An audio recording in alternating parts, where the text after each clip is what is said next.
Come on in, come on in.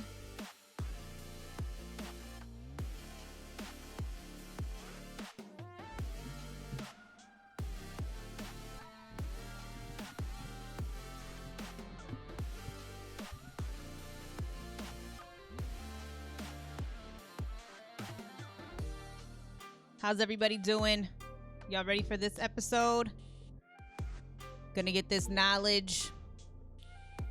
Please make sure you read the description on what today's show is about. If you have questions, write them shits down. The track in the back is Diggy Diamond's most recent release called Future Love, collaboration with Chris Wells. Get ready for some very informational shit. Shout out to Diggy Diamond. If you guys can't stay in here or you do not want to stay in here, this is not going to be a review show. We're going to talk about some serious shit tonight. Please take a second and share this up. At least get it out there. Let people know what we're doing. I'd greatly appreciate it. And then we can kind of go from there. What's going on, Sherman? What's up, Devin? Good to see you.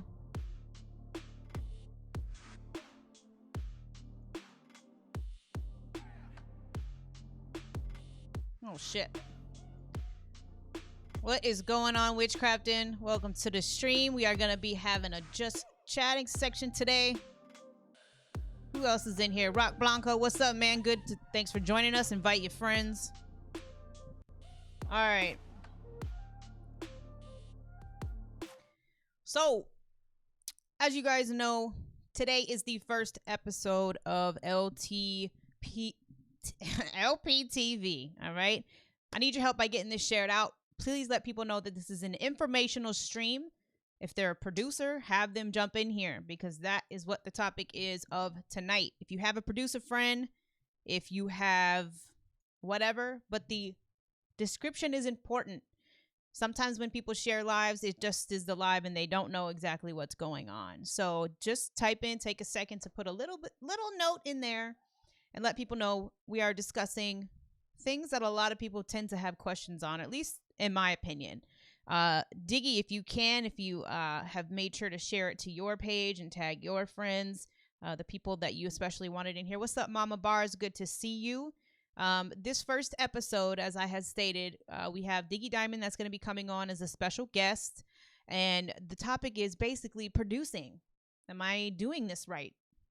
Because nowadays we get a lot of people who are not really sure of the ins and outs. They think they're getting paid everything they're supposed to be getting paid. They think that, what's up, Lauren?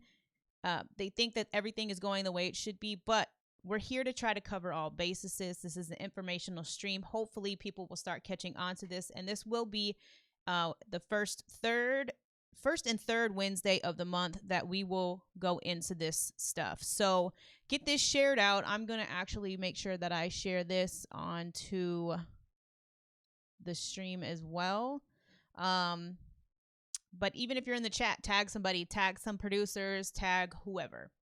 So the topics of the night, just so everybody's aware before I pull Diggy onto the stream, is step by step.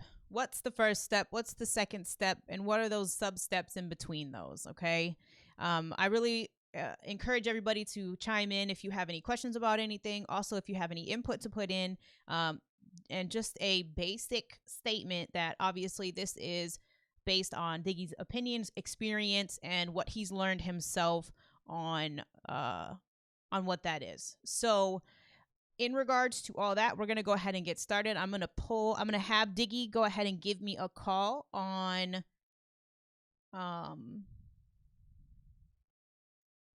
hey, what's up, headquarters in the building? What's good, man? You're going to have to let me know who y'all's producer is, because whoever be producing y'all's tracks is just straight fire. I'm glad that you guys are here. So go ahead. Let's see.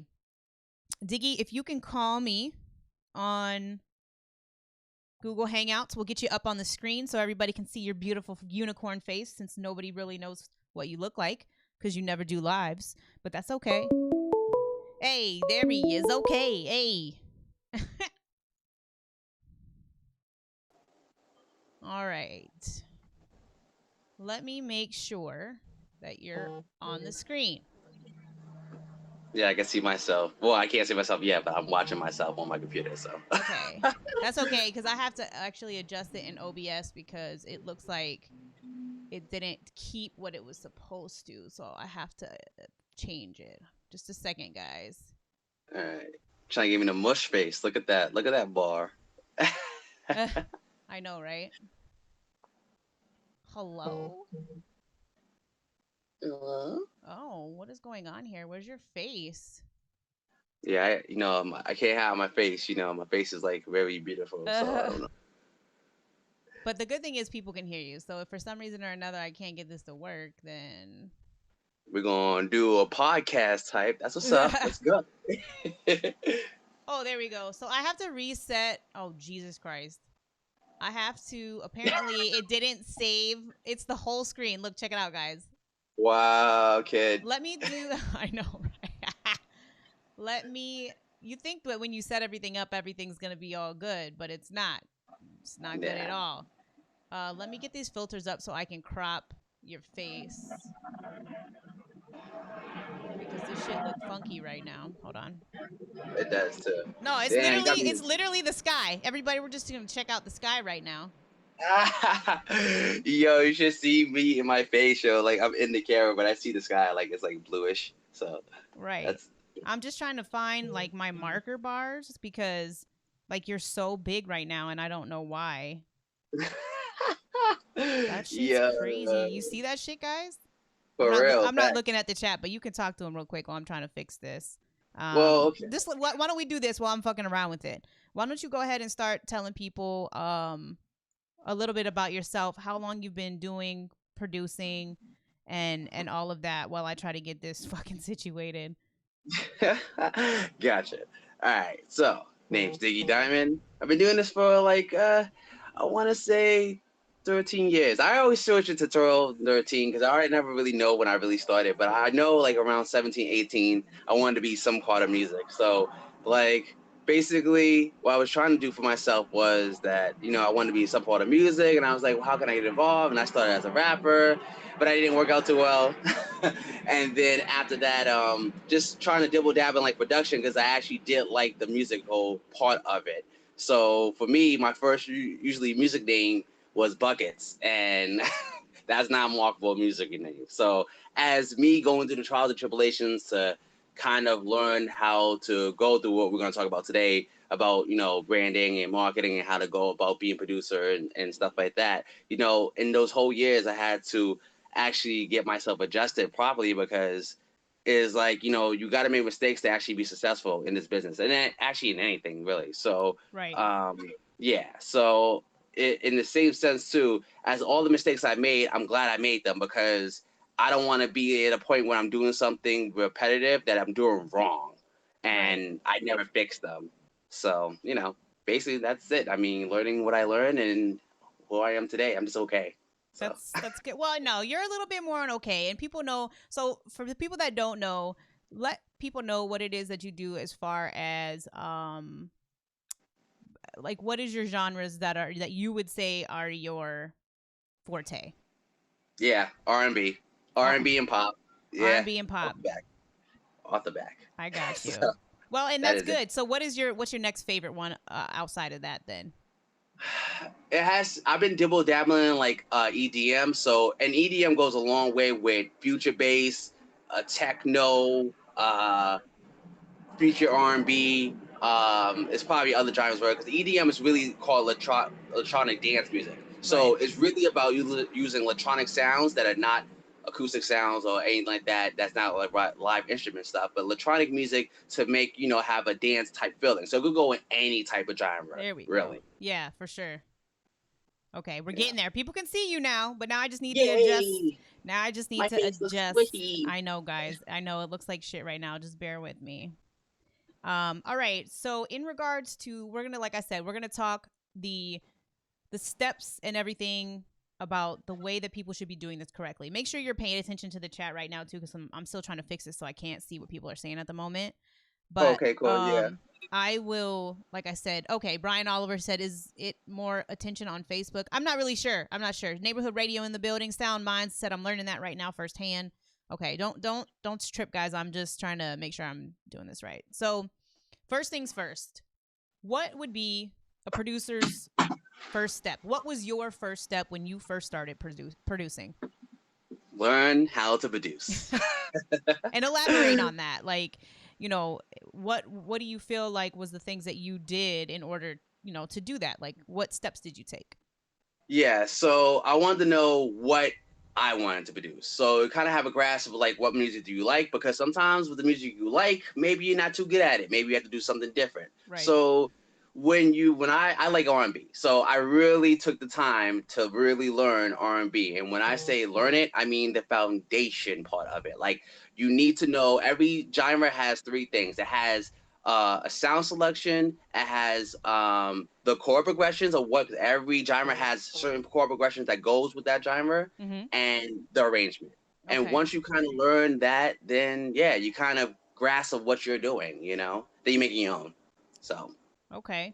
And then what would you suggest for somebody who's starting out? What if they don't know exactly what it is that they want to do?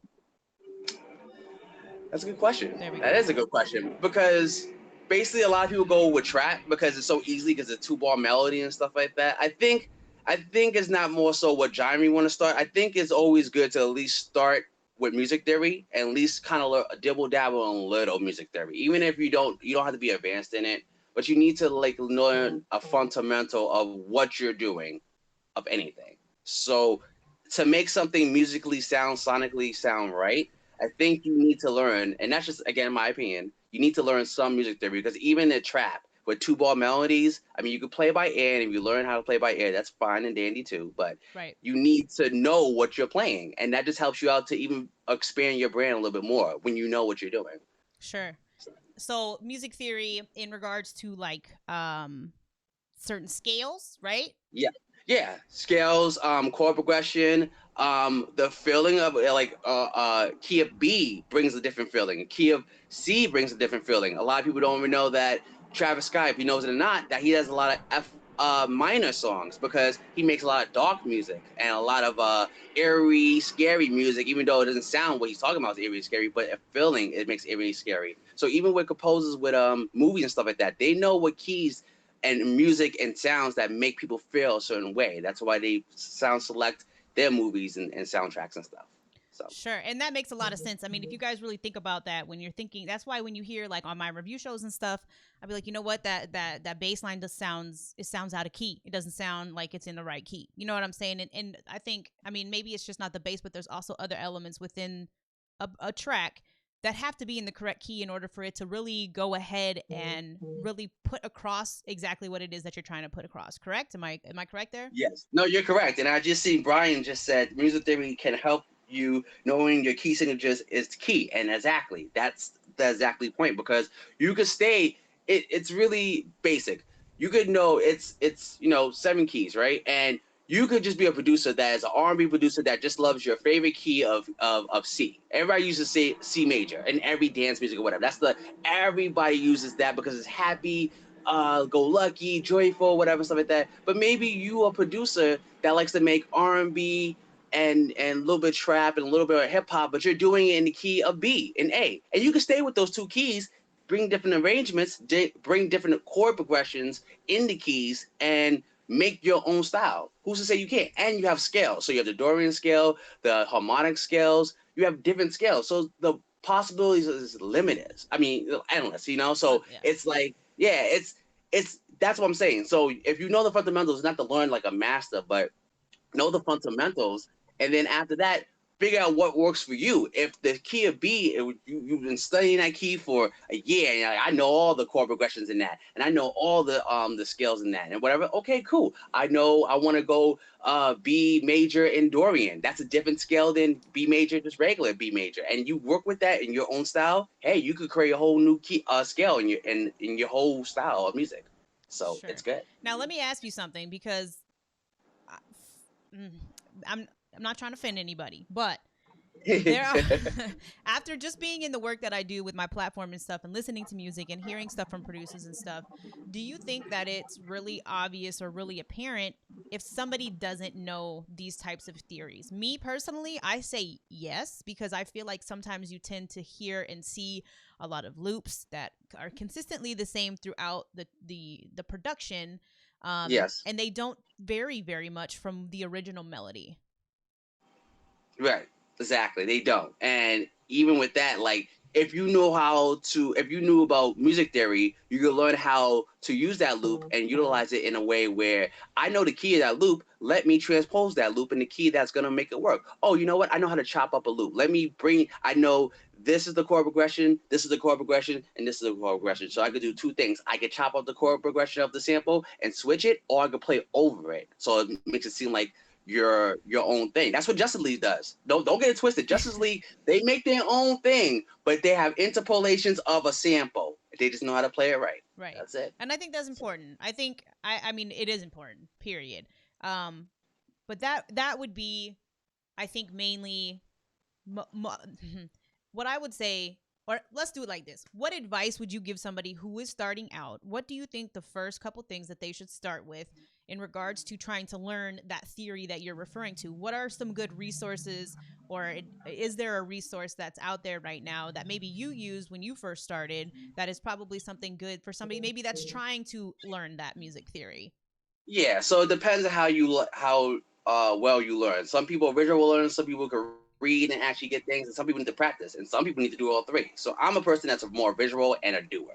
So it's a scale. It's a thing called keys of fifth, the wheels of fifth. Sorry, and basically, they teach you what key is relevance to each key, and some people it's too confusing and stuff like that. So even with that, that's a good guideline to have right there to kind of learn that. And then it's just a lot of YouTube tutorials that show you basic, simple ways how to simplify it. Even BusyWorksBeats.com, he shows you how to put the same thing in scales in numbers. And all you have to do to know chords and chord progression is to know the numbers. 037, blah, blah, blah, blah. And once you kind of know the chord numbers, basically you can play anything to that scale, because at the end of the day, a key of A and a key of B still has A, B, C, D, E, F, Right, G. right. Those are all And within that. Yeah. you're right. For So sure. once you know what key you want and you have the numbers wise, you can learn that too. So he makes it really simplified. There's other people that actually show you on the piano how to simplify things and stuff like that. So I think it's just being and take the initiative to be intuitive about what you want to do. The And you have to put in tutorials, the work. read. You have to put Yes, the work in. exactly. With anything. So Brian So had a personal question for you, and that's perfectly fine. We'll take one of those now. I think for the most part, if you guys end up having questions, write it down. We're gonna do like a 15-minute Q&A at the end here at about facts. 7:45. So just keep those on hand. But Brian said, "I have a question. What would you tell yourself 10 years ago that would probably help you now?" Wow. I think actually, it took me up to like being, I think 5 years, 6 years in to actually like have to figure out for myself that I'm basically not doing all I could do to learn my style. So basically, I was doing the loops, I was doing the let me just be easy and do a trap whatever, and I didn't take it seriously to the point where I needed to actually learn music theory. I was trying to be in denial, like, I could just do this, I could figure it out, I could just use like whack plugins and stuff like that. And no, like music theory, knowing basic music theory goes such a long way, so much. Sure. So So we have somebody on Twitch, Witchcrafting, stated the thing is today people find simplicity really attractive, and that drags more people into producing.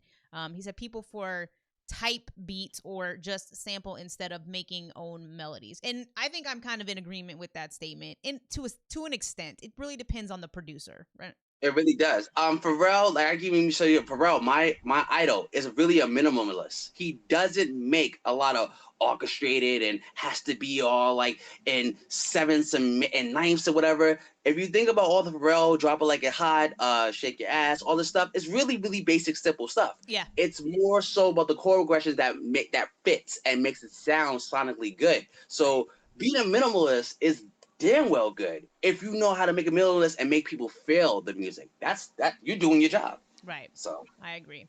All right, so let's keep moving here. We're going to move on to what I would assume would be step 2. And this is where a lot of people have questions. And I think we're probably going to get a lot of questions on this section, which would be the business part.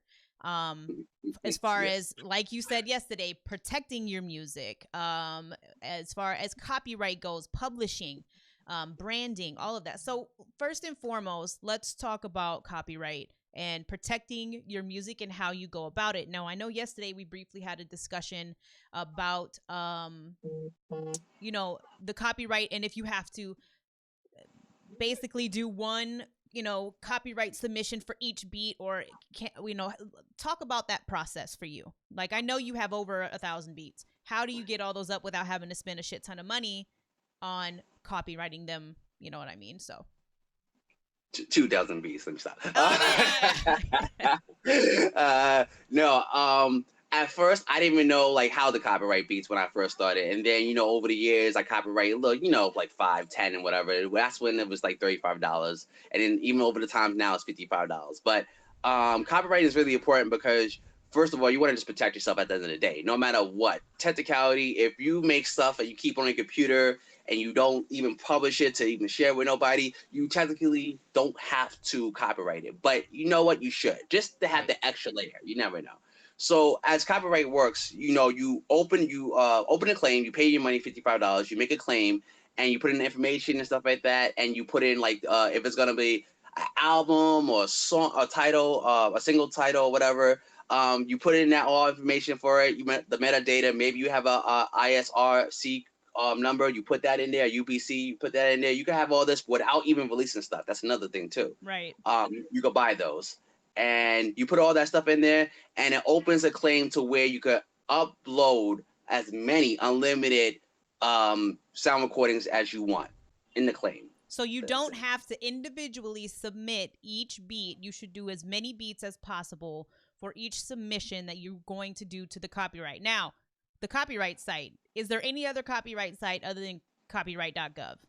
By law, no. No. If any other copyright site says they can copyright your music, then it is not legally copywritten. Only one entity can copyright your song, and it's copyright.gov. Everybody else is just saying they'll put some ID, so it could be like identifier or some content ID or whatever. It is not legally copyrighted, and that cannot use in the court of law.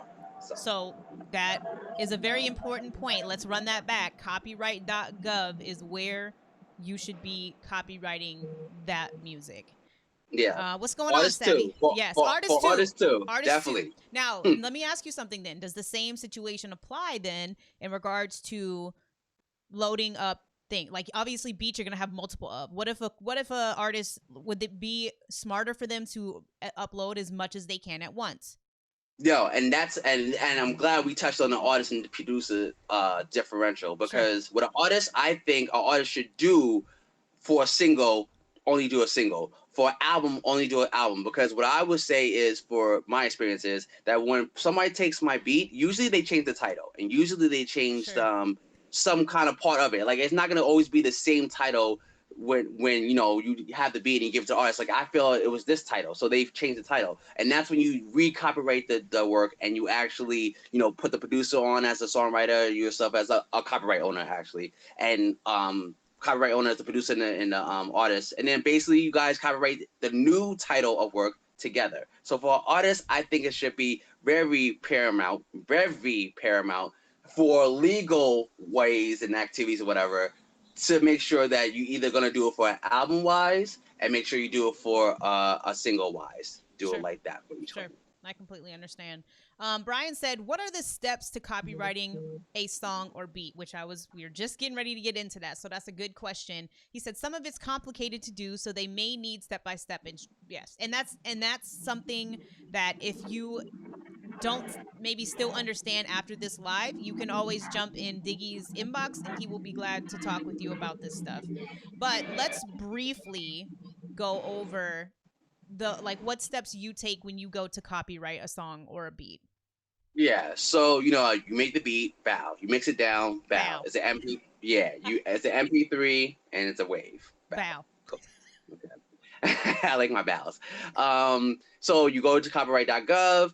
you know, they ask you, what are you copywriting? Is you could copyright lyrics. So for artists out there that want to copyright lyrics for, you know, you're gonna go do a feature and you don't want your lyrics being taken, copyright your lyrics, guys. So copyright your lyrics. You could copyright sound recording. You could copyright literature. You could copyright anything within the fields of, you know, intellectual property, basically. Right. So you'll hear sound recording. It'll probably ask you what type of sound recording. Actually, if it's classical, with classical, it has a whole different other area of how you copyright that. But it'll ask you sound recording, or you know, a different genre, or just a basic modern genre. You click that, and then basically it's a step-by-step process where you just basically fill out the information from, you know, your day. I mean, your day of birth, your name, your address. You know, all the basic information and stuff like that. They're gonna ask for your SSN, because of course this is government. Whatever, they gotta make sure you are who you are, and basically they ask for that, and then they ask for the next step. They ask for any data for your metadata, basically for the song that you're copywriting itself. Title, what day it was released, what day it was made.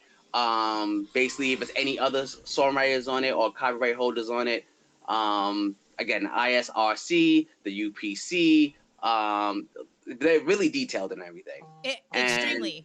And I think that's a reason why a lot of people don't necessarily do it correctly. I could be wrong. Like, Right. a lot of people don't know, and I'll admit this, you know, I haven't uploaded professionally music because I already knew when I was doing music prior that none of that shit was ready to be put out like that. You know what I mean? Like, I was new. I was still getting used to rapping, so I was doing it just to have content at that point. Now I'm getting ready to do Saturday night uploading. I'm running into a bunch of fucking problems with DistroKid. And Yeah, and we'll talk about DistroKid and other ones here in a moment as well. But it's once you see that mountain of paperwork that you need to do, one, it can get discouraging, and two, it's just overwhelming. And so it is. learning to figure that stuff out is really important. Now, I just want to touch on something that Witchcrafting said over on Twitch, and as well as Javon. Yo, what's up? Mike Corleone's in here.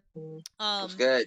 He said what a lot of people don't understand is that being a beat maker is not being a producer, and that's 100% correct. Producers are more involved in the track than beat makers are. He said you need to continue the sound of your song making and make it so it won't get boring, etc. There's so much more to it than hard drums and a melody. You got to see the way your song can go, and that's a really, really good point. Yo, what's up, Rig Runner Gaming? Good to see you, man. I saw you in the chat too. So I like that point was made. We were gonna make that point if it didn't get made in the chat, anyways. Because definitely, and let me just reiterate also too that it is nothing wrong for just being a beat maker. Just know your role, because when you're saying you're a beat maker, you're a arranger, or you just made the beat and you have no probably conducting the whole how the song is processed. This is not you, but then yet you take the credit as due as what you have. You know, people like Q Beats and Frank Dutz or beat makers. They make loops for other producers and some beat makers too to actually get songs, hit songs, sent out to artists. So if you're a beat maker, don't be discouraged like, oh, I'm a beat maker, so I'm not important. No, you are important. You are. Yeah, absolutely. You just know your role. Yeah, you know? Right. Know your role, and don't try to slap producer on your name when that's not the case. You just have to know the distance. Now, I do see there's a few people putting questions in the chat. I'm not ignoring you, but we're going to try to get through all of our points here. And about 7:45, I may take a couple in between here, but just make sure to hold on to those questions. We're going to go over those a little bit toward about 7:45. So just stick around so we can touch on the subjects that we want to cover while we have Diggy on the line. But Jovan did say, should I watermark my beat and then post it? Can you watermark beats? Watermark, I mean, no. Let you make a video out of it, and then go into that. Like, yeah, you know, I mean, you make a beat video out of it. I mean, again, it all depends on how you go about it. If you really trust that, you know, nobody's going to really, like, massively hear it, because I'm going to be honest with you anyway. Nobody's going to really take anything from you unless they really find it beneficial for them to make money. And if they take it and they don't make money, then they're pretty much stupid for doing that. Because why would you take somebody else's work? Right. Well, yeah. And then Witchcraft said you can always make tags. And I think beat tags are good. One of those things is like, if I was a producer and I was aware of how easily it is to rip shit offline, I would literally scatter that shit all throughout that track. I don't even care if you can't hear the beat. I would just make sure that, you know, if you try to even take it out, there's going to be another one, 4 seconds later, or another bar later. People do that. People do that. They do. That's and also with that, purchase your tracks today bullshit. That's all throughout the thing. So let me look and see. All right. So we talked about copyright. We talked a little bit about the steps. Sound Minds had a question. I'm gonna because he did have a question, and this is a question that I've actually thought about a lot too, and I've asked it before, which is it possible to copyright sampled music? And he said, I've heard two different things from people in the industry. My understanding is that you can sample copywritten music, but you have to clear the sample. You have to.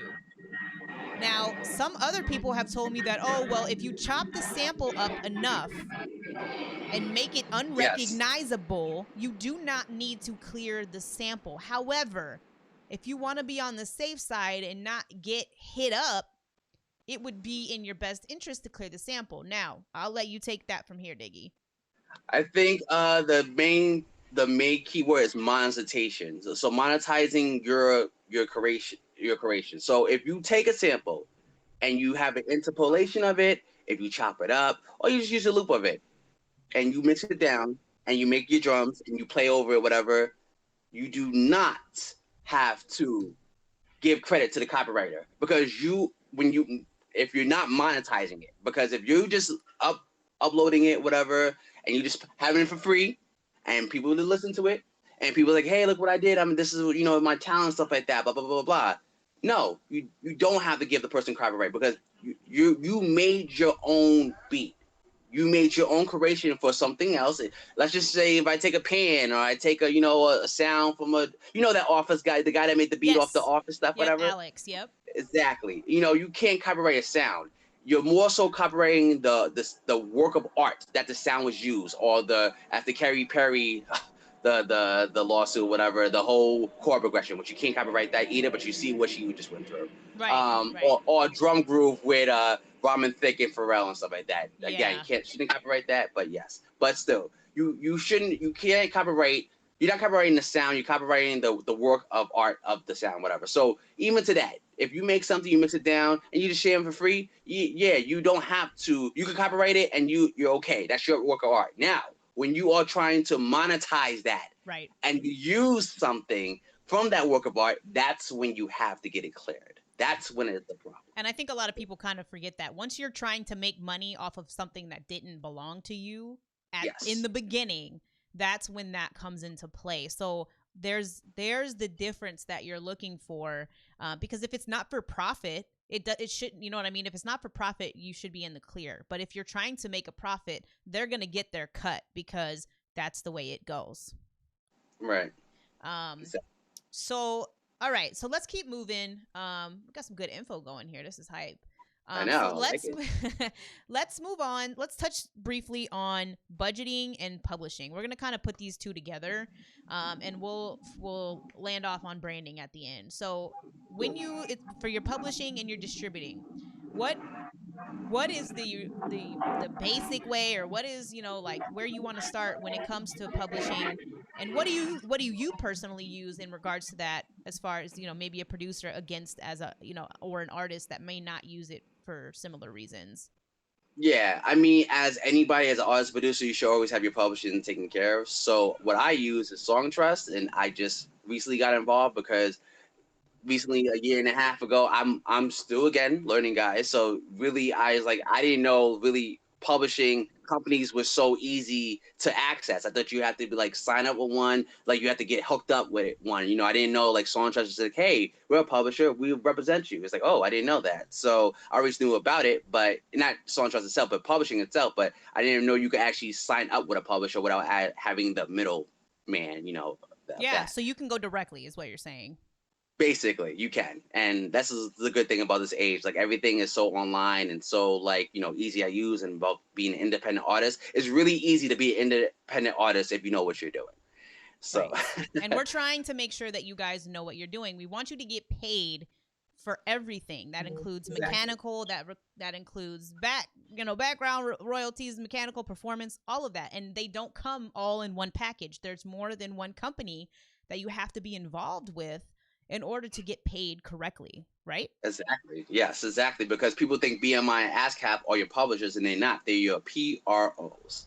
So basically, they are a collection agency that collects on your behalf on the performance side, and that is one way to collect your royalties. And most people don't even know what performance royalties are, because you do get performance royalties from Spotify and stuff like that too. But those are also only from pay accounts or special offers and whatever. And people that stream your music, when they do have that stuff, they are performing your music because Spotify's not paying them to perform your music. So you get performance royalties from that. But what is the chances of you getting played from a free account? Your chances popping up on hey, this is new radio, new radar radio, like those playlists and stuff like that. So, your chances are really slim. So even to that, with the mechanical side, whatever, that's when Song Trust takes care of the mechanicals, and then BMI ASCAP takes care of performance. And then a lot of people still don't know to the day that DistroKid and all that other stuff is definitely basically just a distributor. So Right. Okay. So can you briefly explain the difference between mechanical royalties and performance royalties? No, I said that's just kind of bad. Yeah. Sorry. Say that again. Can you briefly discuss the difference between mechanical royalties and performance royalties? So mechanical royalties is like back in the days, let's just throw it back in the days that mechanical royalties is the remake, the duplication of an actual CD or a tape or a VHS. I mean, not VHS, but an 8-track or whatever. Anything from the 70s, 80s, and all that stuff that was been played. So they are, let's just say, CD Baby back in the days used to distribute your music to Best Buys, what was it, Circuit City? I'm going back. PC Richards, so Circuit City. going back, you remember right? Goodies? You remember Goodies? Was it Goodies For real? that distributed CDs, or I can't remember. It was in the mall. I think it was Goodies. Yeah. FYI, something like that. Yeah. Or Tower Records. What is it? Something like that. It was a yellow, whatever. Yeah. Stuff like that. Yeah, exactly. So even to that stuff. So say like just CD Baby will distribute music to them, and then of course they will distribute. You make sales off of it. If you got some good, marketing, whatever, you're blowing up, whatever. So this is how it works. When just say it's Best Buy, they make the sales. They make $100, right? Of course, Best Buy has to get their cut because they put it in their stores, right? Takes their cut, gives it to CD Baby. CD Baby takes their cut and gives it to you. Now, if it was your label, then of course, if your label definitely basically took a cut from that, then they take their cut and they'll give you the massive royalties on that. But even to that, you're still owed mechanicals from even to the streaming and stuff like that too, because that is considered mechanicals because they are selling a service, a subscription service for people to listen to music. And if your music has happened to be in that listening era, because you're putting yourself on Spotify, iTunes, and Apple Music and stuff like that, yes, they are selling a service for people to listen to your music. You are a part of mechanicals. You're basically giving them the license, a neighboring license to the sync license your music on the streaming thing. Sure. So. Okay. Well, that makes sense, and I think I think there's some confusion there too. That's why I think a lot of people miss out on those because I don't know if they're just aware of them in general. So yeah, I mean, I think a lot of people think that just show distributors like DistroKid and CD Baby or whatever, they pay your mechanicals, and they don't. They just pay on the actual sound recording. You're still for the composition side allowed by law and owed mechanicals for your composition. So. Sure. Okay. So let's get on to budgeting before we get into the questions section here in about 10 minutes or so. The budgeting cost, where do you think that lies in for a startup? So a producer's just starting. They want to start copywriting their music. They have to get signed up for Pro. They have to get signed up for DistroKid. They have to do all the things that they need to do in order to be successful, also including Song Trust. About how much are they looking at having to spend in regards to all that? All right. So I mean, and we're just going to talk about doing the business, or we're going to talk about like actually like the equipment and stuff like that to be that too. Like, the equipment too. You could touch on touch on the equipment first. Okay. And then touch on what you're going to spend in order to actually like protect yourself and make sure that you get paid. Yeah. So let's just talk about the equipment. You could do the cheap way, or you could do the expensive way. And even in the expensive way, the most expensive I think that somebody should invest in is $2,000. That's just off the back. Just $2,000 on a great computer. You don't have to get an iMac. You don't have to get the best, but at least an $800 computer that has a 16 gig of memory, and a hard drive that has you can always get external hard drive and stuff like that. So at least close to 1 terabyte. You could get a 512 gigabyte hard drive with at least 16 to 8 standard 8 memory of RAM and stuff for your computer. And those computers, depending on what brand and what you do your research, you could definitely get some for $700, $800. So bow, there you go. You got $700, $800. You got a computer. My old computer before I got this $2,000 computer. Yeah, I got it. Good deal on Black Friday. That's sometimes people don't like to shop on Black Friday, but because of whatever the reason is. But I got mine that was usually for $1,000. I got on Black Friday for $600, and it lasted me for at least to now. So you could at least look at some deals, do some research, check some reviews on YouTube about what's a good computer for producers, because they have a lot of YouTube reviews on that. And basically just find out what works for you, because some functionalities on the computer may not work for you. You need to know what works for you on that. Yeah. And then for that, you got to get your Fruity Loops. You got to get your, your Ableton, exactly, whatever DAW you need. And if you don't want to use crack versions, let's not encourage crack versions here, guys. But at least that's gonna run you around like $200, $300, depending on what price point, what tier you're gonna buy off of, which one of those. And then from that usually comes set up. So then with the hardware, you want to kind of you don't need a keyboard, because everything is usually with piano rolls, and you could like write your notes in there. So keyboard comes later. Keyboard could be around like $50, $100. You could get a keyboard like $300 and stuff like that. And you're talking about a MIDI, just like a MIDI plug. Yeah, MIDI controller. Okay, yes, sure. let's be clear. MIDI controller. You want a MIDI controller to control your DAW.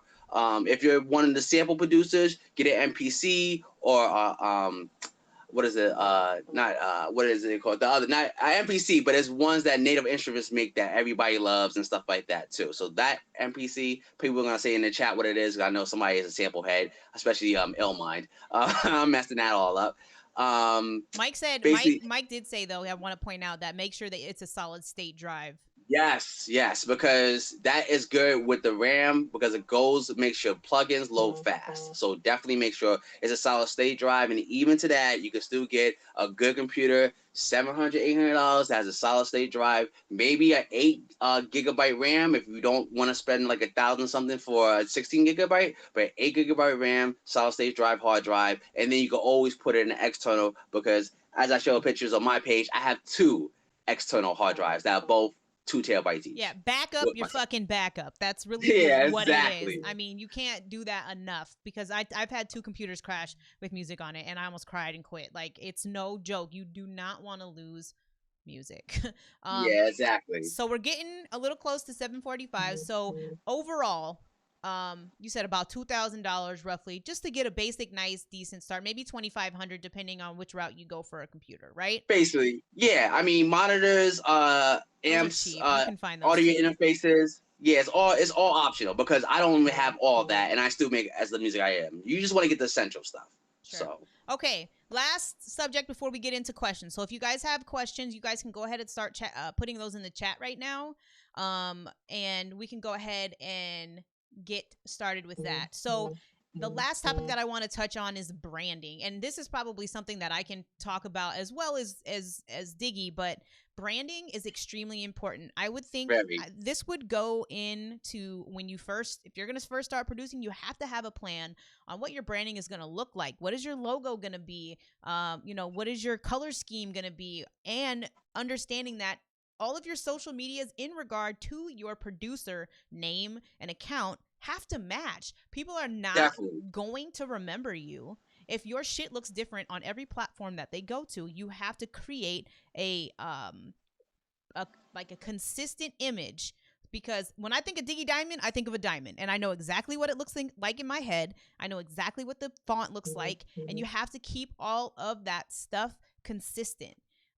Once you've decided your branding, you have to stick with it. Now, if you're going to update your branding, you have to update everything.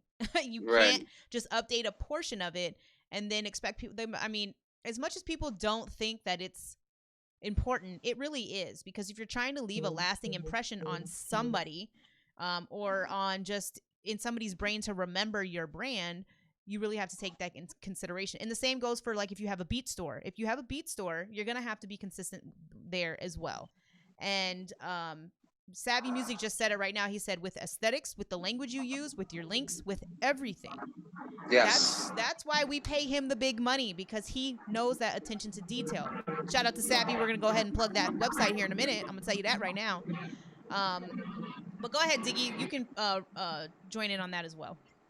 Yeah, I mean, basically, you just hit the nail on the coffin and just with everything. You want to make sure everything, for artists too, you need to make sure everything, you don't want to have, oh, my website is diggydiamond.com, or Diggy Diamond this and such, and then the next one is like, well, Mr. Diggs, or hey, get him, Diggy, or like, Right. that's all good. You got to have it all once. You don't, the thing I always learned from my boy Curtis King, because he's a good informer person, you don't want to make your customers work to listen to your music. Make it at ease. Why? Right. Why would you do that? Yeah. So yeah, make it easy for them. And you're doing a service for them. And even though it's just your passion and your life and you're doing everything for whatever, you are bringing your music to them. So don't make it challenging for your customers or your fans or whatever you're trying to do difficult to get to you, to get to your music, to follow you. Make it at ease. You gotta put work into your business to make your business successful. So make it as easy and convenient for the customer, fan, and whoever. Right. And if you don't know, come talk to us. You know what I'm saying? Like I said, come talk to myself. Come talk to Savvy. Come talk to Diggy. Right now, the Eargasm and Savvy is really specializing in trying to get people shit to be all consistent, like across the board. And it's one of those things where a lot of people just don't think about it. And if you're not really sure, you don't know, just come talk to us, because we will gladly take the time to talk to you. If you want to end up, trying to get your graphics done, to get your social medias done, whatever the case is, we've got those people on hand. We do. And it's important. So let's go into a couple of these questions right now. Brian asked, would you rather use sounds from hardware or plugins? So would you rather be analog, or you want to be digital? Man, I try analog. I'm still dabbling analog, but I'm a digital guy. I just like my plugins, man. I have my Akai Fire, my MIDI or whatever. But basically, yeah, I'm a analog. I mean, I'm a digital guy. It just works for me. I know people like the hardware, but yeah, I'm not even gonna front. As an artist, I prefer a real scratch as opposed to a digital one. I don't know what it is, but I can tell when it's digital as opposed to it coming from feels good. yeah. I know, like feeling like even with Nuance, he does a guitar and I was like, I wish I could play the guitar. I just feel, I mean, even though I make it look and really make it seem like, and Nuance could tell he's not a real guitar, but even he's impressed. Like, you really take your time to make it sound like a good guitar. I'm like, I know, because I had to be real with myself, So yeah. Yeah, exactly. Okay, so let's see. Rock or Joven said, I use Music Maker Jam for my beats currently, and there's a community for it as well, but don't know if I can use music outside of the app for producing. So somebody had a question about if you're allowed to use loops or like samples from a producing app. Yeah, I think you are. See, the thing about it is, and this is I'm gonna, when I do my tutorials and stuff like that, I want people to even like follow me, check me, and add me, whatever. Because I was actually gonna start directing you to people that actually will answer these kind of type questions. Because people that use loops, they usually use it for royalty free, but they make EULAs to make sure as like an agreement to let you know, hey, if you use this, just give me credit. If you use this, then you may have to add me on publishing. Everybody treats their business differently. So I can't say it's one way or the other. You need to read the agreements of whatever you're using your loops on. If it is royalty free and they don't mind, they just want credit, or co-publishing. It is what it is. That's their business. They could do whatever they want with it at the end of the day, but you just need to realize, or, even if you have a question like that, ask me. Maybe I can do the research for you, Right. So. And don't be afraid to do the research yourself. If you do the research but you Yes. find that you still have a question, ask somebody. I mean, that's the best thing that you can do.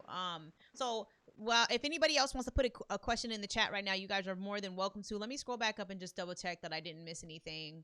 Let me see. Do. 25, Oh, 47. yeah. So yeah, Joven asked the same thing. He said, "What about beats made in apps?" So that was that particular question. Now, on to the website that you guys are seeing. So this website was built and recently updated by Savvy Productions LLC. Shout out to him. And he also did my branding on my social media banners that I just recently updated. Shout out to him and Martino for the animation. Now, with my stream, my LP TV logo though is Andy Art, so shout out to him. I just want to give all these credits real quick. And so the animation on the TV that you see though is Mr. Martino. So there's a very big collaboration that goes into my stream, whether people know it or not. And I just like to point that out because a lot of people do comment on my stream and tell me how good it looks, but it's good because of these people. So Diggy Diamond site just got recently upgraded. And as you can see, it's very, very responsive in regards to that. He's got his store is on here. You're able to see pricing. You're able to see all that stuff. His Spotify is on here as well. I mean, that shit is less than a second. Scroll down. Let's show a little prettiness of it. Okay. Let me start from the top. Hold on. We'll get here. Boom, we're here. Let me just reload the whole thing. We're just going to Diggy Diamond it up real fast. We'll get all the stuff going. So we scroll down here. We got our beat store. And you're able to purchase. So he has an e-commerce store on his website. Those are important. If you're trying to have your own website with your own store, this is important. You have to be able to have a website that's going to be able to handle it too. So you go down here, you see the licensing info. You saw that pretty little animation that we had. Now, the dope thing about this is it does give information. And again, Savvy Productions created this whole website. And this was technically a template, but it's kind of custom website. And so if you guys are interested in something like this, please inbox him on pricing. But if you look here, this goes over his leasing. He's got lease, unlimited lease, exclusive ownership, etc.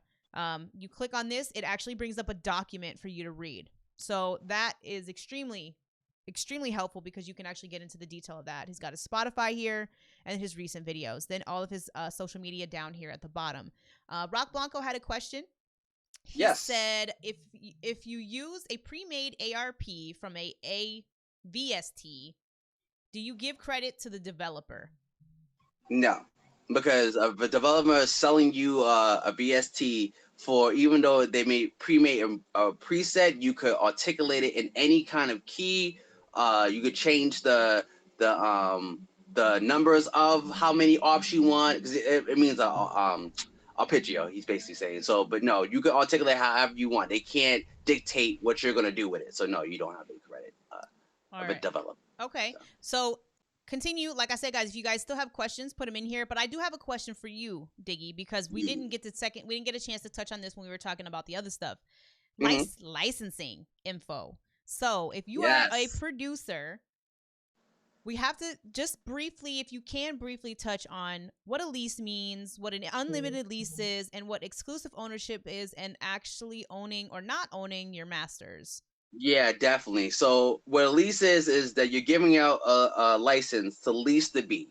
The artist does not own the beat. They do not, they get basically still do royalties for it. That's fine. Because they only will get master royalties for it. But even to that, they still have to give me my publishing, depending on how many deals, how many spins they get and stuff like that. If they get to a limit, then they have to rebuy the lease. But I have my ways of how I work with artists that do leasing and stuff like that. You can do whatever you want. You're your own entity. With unlimited lease is basically my exclusive, and the reason why I changed it to unlimited lease because a lot of people think of exclusive meaning that it's theirs, they own it. I don't have to give no producer, no nothing, and that's not true. So I wanted the Lagrangians, or whatever the word that Savvy used. I like what he said. I can't pronounce it. Not logistics, but the Lagrangians or whatever. I'm gonna get that black word right there.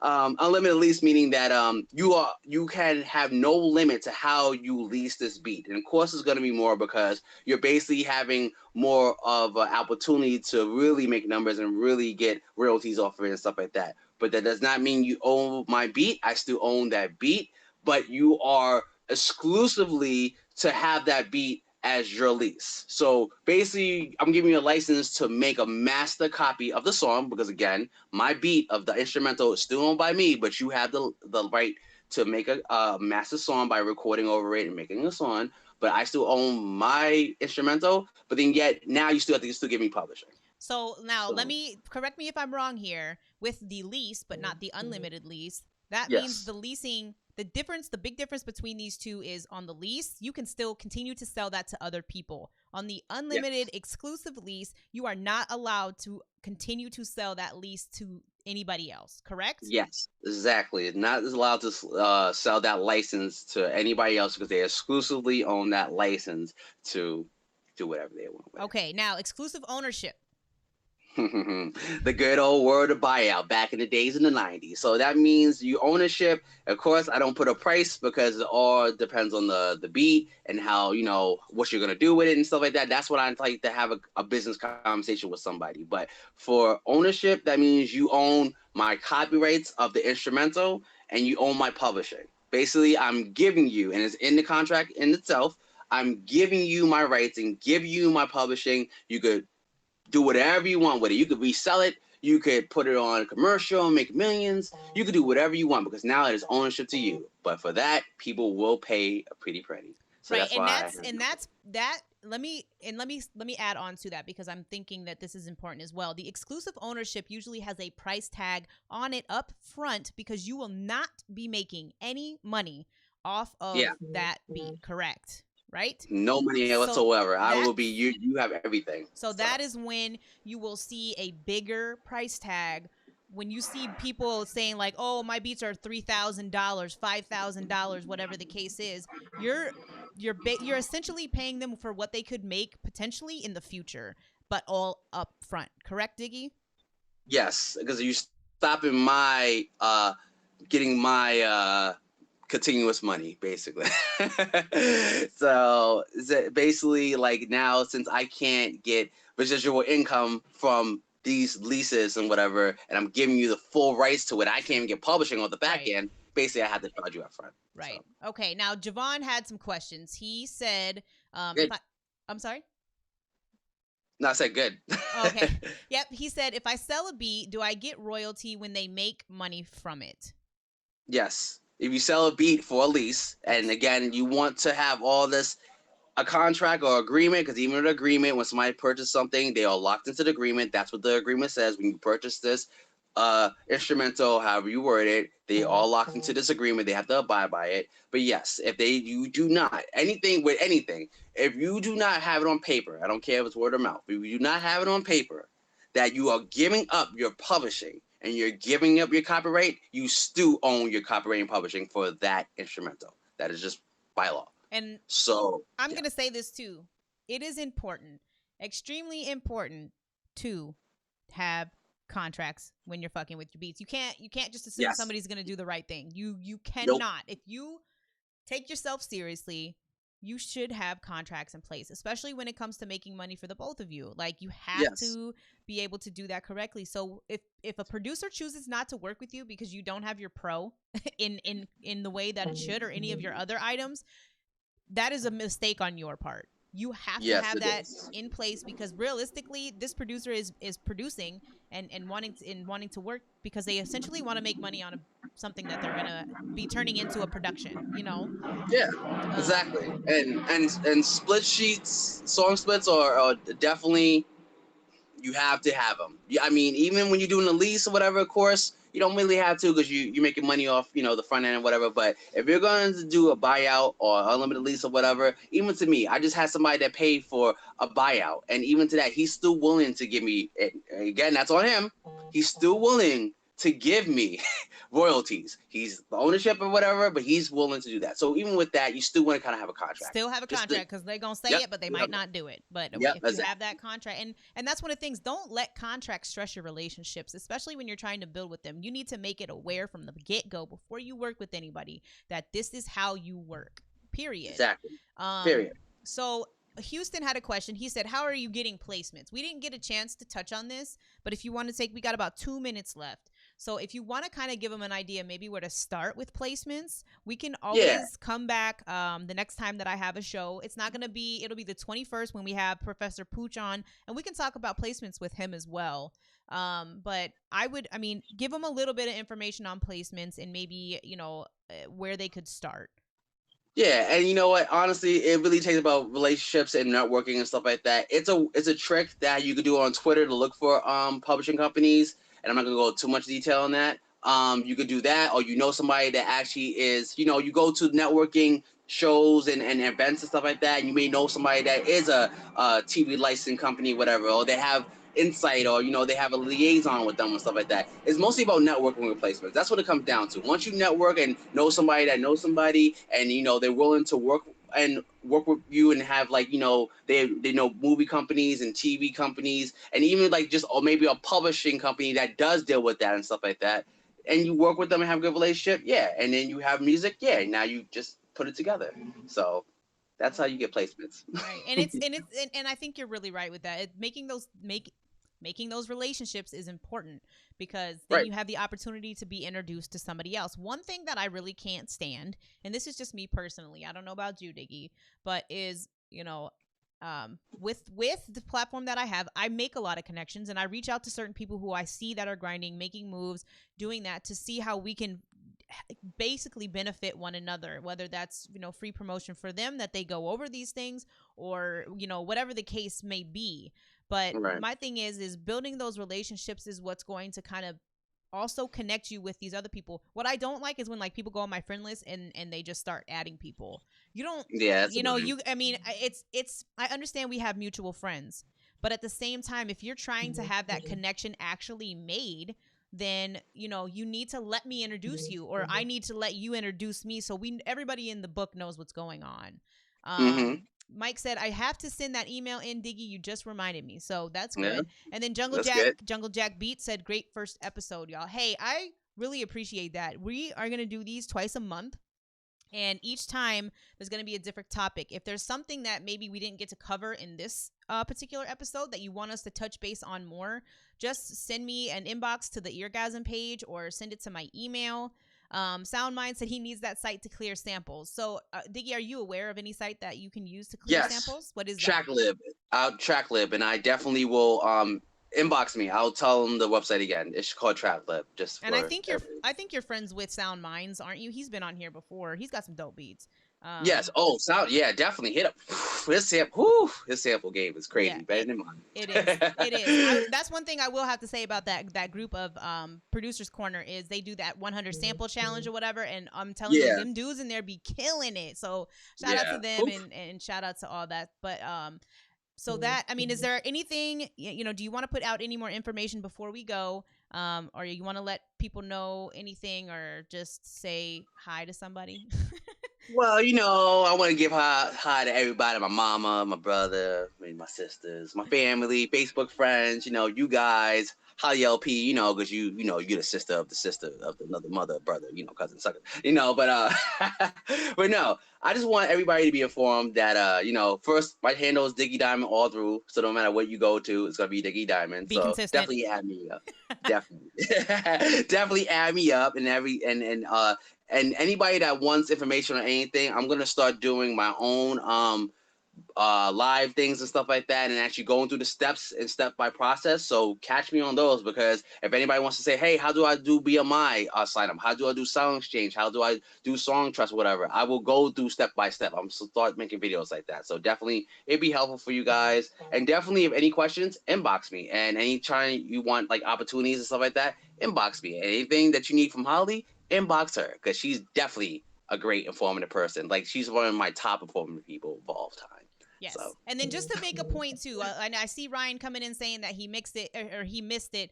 Today was mostly talking about producing. Now, some of these things go hand in hand as far as what everybody needs to do, but at the same time, the next show that we have is going to be more artist focused than it is. And when I say artist, I mean like rapper, singer, all that. As far as the topic content goes, today we had Diggy on, so we were going to talk more specifically about producing, because the placement for producing is different than it is for artists. You have it's a whole different angle. And then the other part of this too, when we get Mike Corleone on, is going to be about placement and Spotify stuff. I'm gonna plan this all out. You guys follow my page if you want to catch up on when these things are gonna happen, and make sure to check out the event section. If you don't check out the event section on my page, you're not going to know what's coming up. You're not going to know. Yes. Not gonna know it at all. And also, let me just put you in there. Like, if you guys on Saturday, check out Eargasm. Definitely, if you want to connect, network, get your stuff reviewed and stuff like that. Holly has a great show on Saturday. I'm sure most people in this chat knows about it. But if you're adding people, share people, whatever, get people in that because it is a really good environment. It's good to network. You may find somebody, a producer or a singer that you need or whatever, and then you guys can connect. And that's another way how to build your brand. So. Exactly. And there's tons of talented, super talented on there. We're going to hit marketing too. That was the other thing that Mike Corleone is going to touch on. But I will schedule all of these things, and you guys just have to look out for these shows. We want you to come back with questions. So think on everything that you said. Run the video back, whatever you got to do. It's just an hour, and we'll kind of go from there. So, Diggy, you got anything else? No, that's it. Thank you guys for enjoying the show. I'm sorry for the darkness, but I had to do it outside, so I'm a Batman.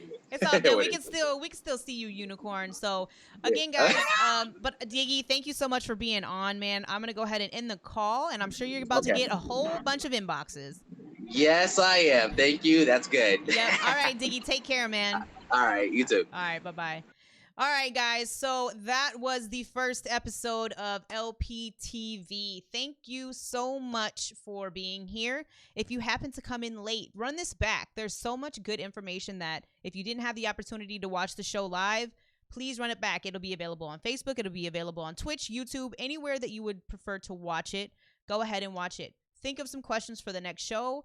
The next show is going to be with Professor Pooch on the 21st. I will have review shows being done on Saturdays in between there. But Mr. Professor Pooch is actually a music business teacher. He taught about contracts. He taught at the college. He did the University of Philadelphia. And he's been in the music business for a combined amount of time of about 50 years. So when I say that this man is about to blow y'all's mind and give you an overload, I am 100% serious. And you do not want to miss that episode. So please be there. Tell a friend. I will send out your guys' invites. If you can just, all I ask you to do is RSVP. And that's about it. So thank you guys so much for tuning in. I hope this was informative. Share it up if you need to. Get somebody, tag somebody in it, whatever you got to do. This is your girl LP. This has been LP TV presented by the Eargasm. You guys have a good night, and I will see you next time.